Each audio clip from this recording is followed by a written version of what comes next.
Pemerintah Kecamatan Dramaga akan menerapkan pola penjadwalan waktu pencoblosan menjadi 2 shift. Pembagian 2 shift ini sengaja dilakukan untuk menghindari terjadinya kerumunan massa saat digelarnya pencoblosan. Nah, ini nanti akan kita bagi menjadi 7 TPS, sehingga seperti yang diamanatkan di Pergub 69 tentang protokol kesehatan, kita juga pasti akan membagi dari 7 TPS itu memilih menjadi dua shift. Jadi ada memilih yang pagi dan ada pemilih yang siang. Selain akan menerapkan pola waktu pencoblosan menjadi 2 shift, pihak panitia pemilihan Kades pun nantinya akan menerapkan titik lokasi tempat pemungutan suara yang berjauhan antara TPS 1 dengan TPS lainnya. Untuk TPS kita ada 7 TPS dengan 4 lokasi. Jadi yang pertama lokasi TPS 1 dan TPS 2 ada di MI Almanap.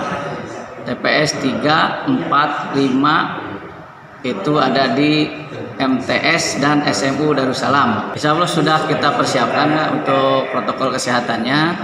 Kita mulai dari nanti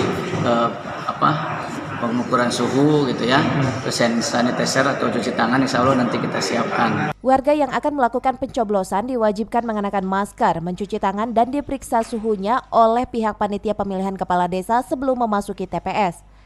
Dari Dramaga Kabupaten Bogor, Mande Jojar melaporkan.